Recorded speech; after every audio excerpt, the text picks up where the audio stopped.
Depuis ces 2 dernières années, l'Europe a connu le plus grand afflux de réfugiés depuis la fin de la Deuxième Guerre mondiale.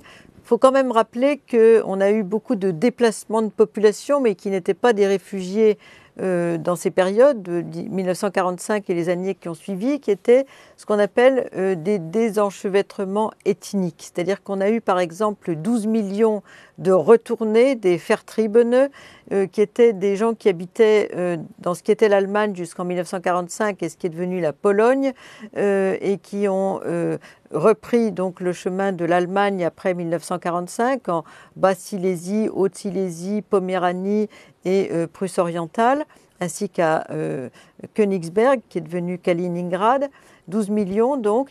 Et puis après 1990, d'autres désenchevêtrements ethniques, notamment les fameux Aussiedler, des Allemands de l'étranger qui vivaient plutôt en Russie, dans les États baltes, et qui, pour 2 millions d'entre eux, sont revenus en Allemagne, mais qui ont pris la nationalité allemande et qui n'étaet pas véritablement des réfugiés. On en a eu d'autres aussi, des 500 000 Bulgares qui sont partis en Turquie parce qu'ils se considéraient étant d'origine turque et de religion musulmane discriminés en Bulgarie après 1990. On a eu 350 000 Grecs qui vivaient du côté du pont Euxin, c'est-à-dire entre la frontière de la Géorgie et de la Turquie, qui sont repartis en Grèce.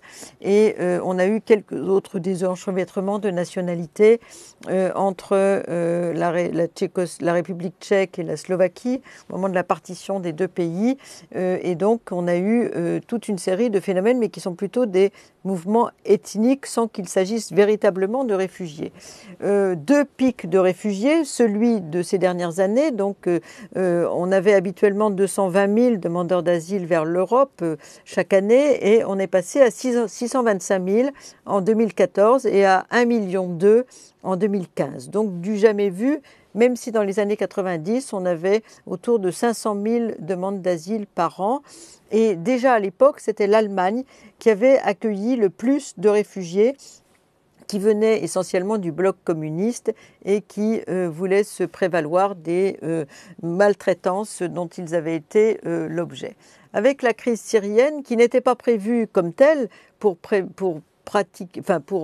fabriquer en masse des réfugiés, puisque les autres révolutions arabes n'avaient pas créé un grand afflux de réfugiés vers l'Europe, on a eu donc 5 millions de personnes qui ont quitté leur pays et 7 millions qui ont quitté à l'intérieur de la Syrie leur domicile. Donc en tout, la moitié de la population syrienne est hors de son domicile habituel, dont 3 millions se retrouvent aujourd'hui en Turquie.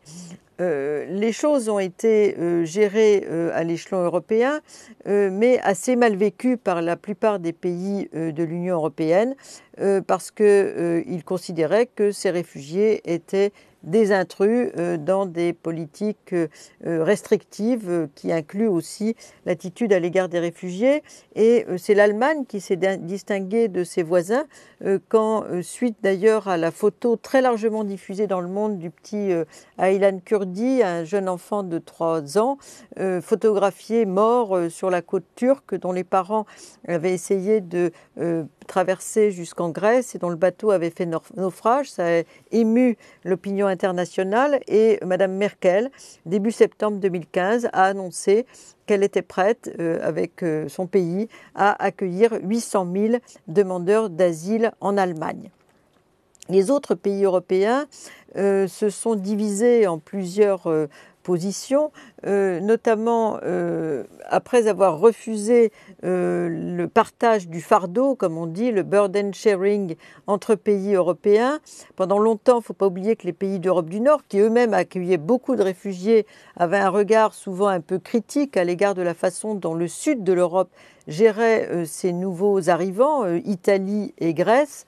On a eu donc une certaine réticence à accepter les propositions du président de la Commission européenne, M. Juncker, qui proposait des chiffres de réinstallation par pays européen en fonction de la taille de la population et de la richesse du pays. Donc pour la France, on était autour de 30 000 demandeurs d'asile pour 2 ans, et d'autres pays européens étaient dans les mêmes chiffres, comme l'Italie par exemple ou le Royaume-Uni.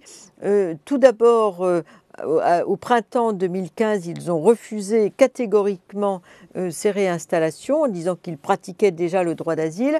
Et puis, suite à la déclaration de Mme Merkel, les pays d'Europe de l'Ouest ont accepté, bon an, mal an, les chiffres de M. Juncker. Donc, il s'agissait de se partager 160 000 demandeurs d'asile en 2 ans pour l'ensemble des pays européens. Donc en France, on a 36 000 communes, 30 000 personnes sur 2 ans, ça fait une demi-personne par commune par an, ce qui n'est pas considérable. D'ailleurs, peu d'entre eux sont arrivés jusqu'en France. Beaucoup de Syriens ont voulu rester en Allemagne, par exemple.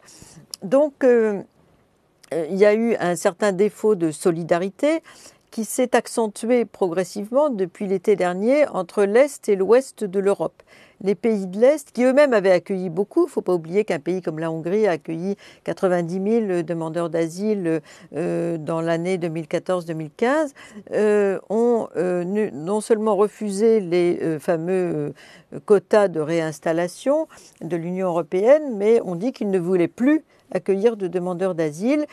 Beaucoup de ces pays sont gagnés en interne par des partis d'extrême droite qui sont très hostiles à l'immigration et à l'accueil des réfugiés et ensuite ont fermé leurs frontières nationales à l'égard de l'arrivée des demandeurs d'asile qui venaient de Grèce. On a eu des fermetures de frontières nationales en Hongrie, par exemple, en République tchèque, en Pologne, en Roumanie, pendant cette période de l'été 2015.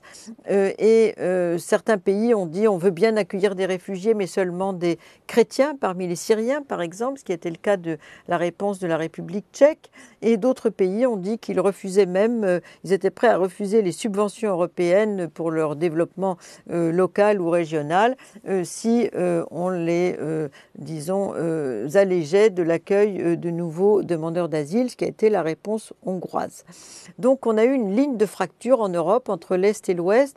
Les pays de l'Est mettant en avant leur manque d'expérience dans l'accueil des demandeurs d'asile et aussi leur souci de rester des pays homogènes ethniquement et également bien sûr la peur de l'islam était aussi en balance dans un contexte de terrorisme qui a sévi en Europe pendant toute cette période, ainsi que le souci de garder leur identité culturelle. Donc c'est un débat qui a été fortement mis en avant dans les pays dits de Visegrad, c'est-à-dire les pays qui avaient signé l'entrée dans la liberté de circulation depuis les années 90, donc la Pologne, la République tchèque, la Slovaquie, la Hongrie.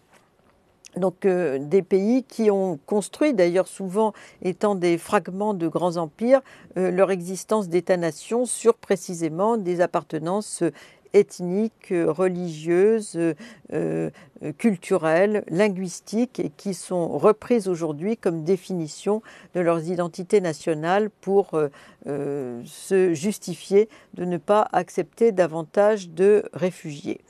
Par ailleurs, on a eu quand même de grandes inégalités dans l'accueil entre le sud et le nord de l'Europe. Le nord a traditionnellement beaucoup accueilli de réfugiés dans le passé, notamment des pays comme la Suède par exemple, et aujourd'hui sont sur une position plutôt restrictive. À l'inverse, le sud de l'Europe, qui n'avait pas une grande tradition d'accueil des réfugiés, ont reçu l'essentiel des victimes des crises de ces dernières années. D'abord l'Italie qui a reçu quelques réfugiés, quelques dizaines de milliers de réfugiés des révolutions arabes, notamment autour de l'île de Lampedusa depuis 2011, et puis qui ensuite a fait passer parfois un certain nombre de ces gens vers d'autres pays européens quand les personnes le souhaitaient, et la Grèce donc qui a reçu l'essentiel, d'après le rapport du Haut Commissariat aux réfugiés de 2015, les arrivées du Proche-Orient, syriens, irakiens, afghans.